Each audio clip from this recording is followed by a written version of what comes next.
دوستو عذاب قوم لوط علیہ السلام کی تفصیل قرآن پاک کی 9 صورتوں میں مذکور ہے۔ قرآن کریم کے علاوہ دیگر صحائف اور کتب میں بھی قوم لوط کی تباہی کے قصے ملتے ہیں۔ قوم لوط پر عذاب الہی اس لیے آیا کیونکہ قوم لوط کے مرد عورتوں کی بجائے مردوں کی طرف غیر فطری میلان رکھتے تھے، جس کی اصلاح اور باز رکھنے کے لیے اللہ سبحانہ وتعالیٰ نے حضرت ابراہیم علیہ السلام کے بھتیجے حضرت لوط علیہ السلام کو اس قوم کی طرف نبی بنا کر بھیجا، جس پر حضرت لوط علیہ السلام نے اپنی قوم کو منع کیا اور اللہ کی طرف سے سخت پکڑ اور عذاب کی وعید سنائی۔ لیکن اس قوم نے ان کی بات کو سنا انسنا کر دیا اور بدفعلی کے مرتکب ہوتے رہے۔ حضرت لوط علیہ السلام کی بیوی سمیت تمام قوم لوط پر سخت اللہ کا عذاب ٹھہرا، اور ایسا سخت عذاب جو نہ تو پہلے کسی قوم پر آیا اور نہ ہی اس کے بعد۔ دوستو، حضرت لوط علیہ السلام کی بیوی بھی اس سخت عذاب کا حصہ بن گئی اور اللہ نے اس کو پتھر کا بنا دیا اور قوم لوط کے شہر کو آنے والے انسانوں کے لیے عبرت کا نشان بنا کر باقی رکھا۔ دوستو، حضرت لوط علیہ السلام کی پتھر زدہ بیوی آج بھی اردن کے پہاڑ پر اللہ کے عذاب کی کہانی سنا رہی ہے۔ حضرت لوط علیہ السلام کی بیوی کو بھی اللہ تعالیٰ نے عذاب میں مبتلا کیوں کیا اور وہ مقام آج کہاں واقع ہے، اس کی ساری تفصیل آج ہم بتائیں گے آپ کو اس ویڈیو میں۔ لیکن اس سے پہلے اگر آپ نے ہمارے چینل حقیقت جانوں کو سبسکرائب نہیں کیا تو براہ کرم سبسکرائب ضرور کر لیجئے گا، اور ساتھ ہی ساتھ بیل کے نشان کو بھی دبا دیجئے تاکہ ایسی ہی حقیقت سے بڑی ویڈیوز کا نوٹیفیکیشن آپ کو ملتا رہے۔ قرآن مجید کی سورہ عنکبوت کی آیت نمبر 35 میں اللہ سبحانہ وتعالیٰ نے قوم لوط کی تباہی کی طرف اشارہ کرتے ہوئے بتایا کہ قوم لوط کی طرف عذاب نازل کیا گیا اور ان کے تباہ شدہ شہر کو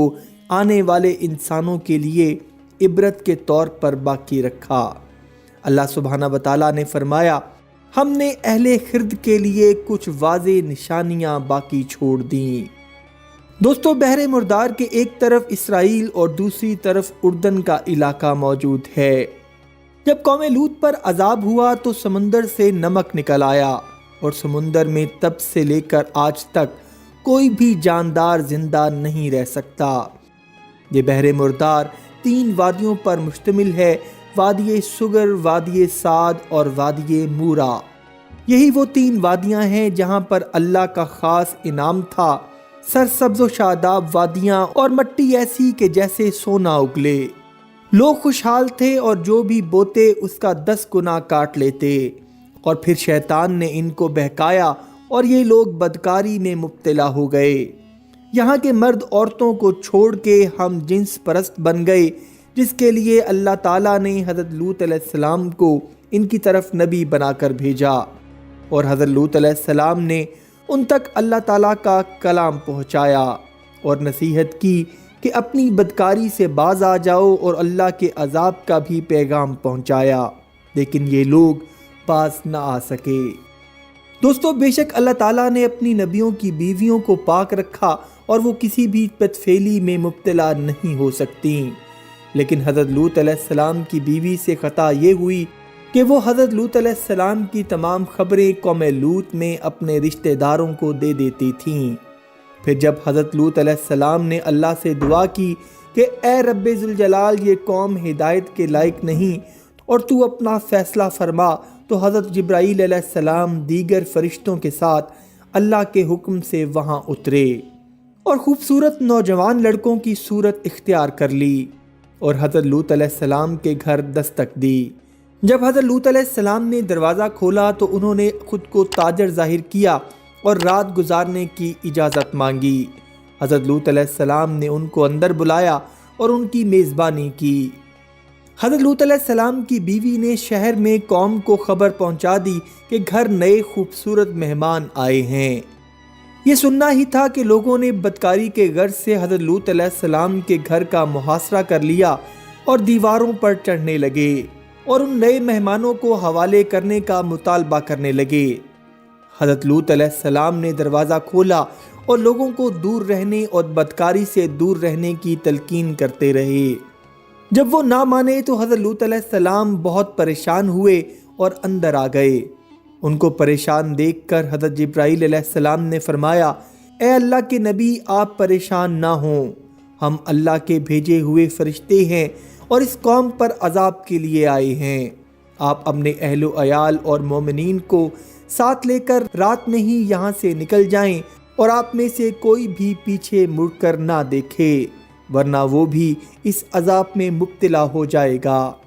لہٰذا حضرت لوط علیہ السلام اپنے اہل و عیال بما اپنی بیوی اور مومنین کے شہر سے نکل گئے، اور پھر حضرت جبرائیل علیہ السلام نے ان تینوں بستیوں کو اوپر اٹھا لیا اور زمین پر پٹک دیا، اور پھر پتھروں کی بارش ہوئی جس میں ہر پتھر پر اس شخص کا نام لکھا تھا جس سے وہ ہلاک ہوا۔ اس منظر کے دوران حضرت لوط علیہ السلام کی بیوی، جس کے دل میں شیطان آ چکا تھا، اس نے پیچھے مڑ کر دیکھا اور اللہ نے اس کو بھی عذاب میں مبتلا کر دیا، اور اس پر بھی پتھروں کی بارش ہوئی جس سے اس کی ہلاکت ہوئی۔ اردن میں ایک پہاڑ موجود ہے جو حضرت لوط علیہ السلام کی بیوی کی وجہ سے مشہور ہے، جہاں ایک انسانی جسم سے مشابہت رکھتا پتھر موجود ہے، جس کے بارے میں مشہور ہے کہ یہ پتھر حضرت لوط علیہ السلام کی بیوی کا ہے، جس کو اللہ سبحانہ وتعالیٰ نے عذاب کا شکار کیا اور نشانی کی صورت آنے والے انسانوں کے لیے نشان عبرت بنا دیا، جس کا ذکر قرآن کریم میں بھی کئی مقامات پر موجود ہے۔ حضرت لوط علیہ السلام نے دروازہ کھولا اور لوگوں کو دور رہنے اور بدکاری سے دور رہنے کی تلقین کرتے رہے۔ جب وہ نہ مانے تو حضرت لوط علیہ السلام بہت پریشان ہوئے اور اندر آ گئے۔ ان کو پریشان دیکھ کر حضرت جبرائیل علیہ السلام نے فرمایا، اے اللہ کے نبی، آپ پریشان نہ ہوں، ہم اللہ کے بھیجے ہوئے فرشتے ہیں اور اس قوم پر عذاب کے لیے آئے ہیں۔ آپ اپنے اہل و عیال اور مومنین کو ساتھ لے کر رات میں ہی یہاں سے نکل جائیں اور آپ میں سے کوئی بھی پیچھے مڑ کر نہ دیکھے، ورنہ وہ بھی اس عذاب میں مبتلا ہو جائے گا۔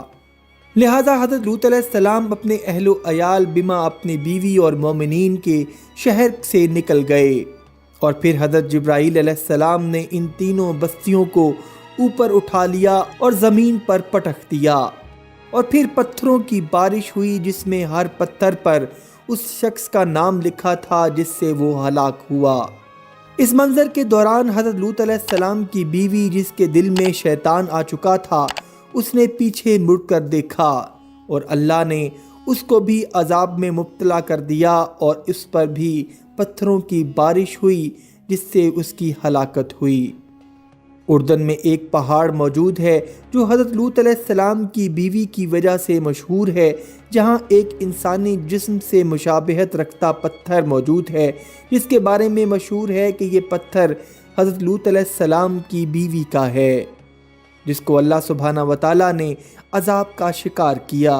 اور نشانی کی صورت آنے والے انسانوں کے لیے نشان عبرت بنا دیا، جس کا ذکر قرآن کریم میں بھی کئی مقامات پر موجود ہے۔ اللہ سبحانہ وتعالیٰ سے دعا ہے کہ وہ ہمیں نیک اور صالح عمل کرنے کی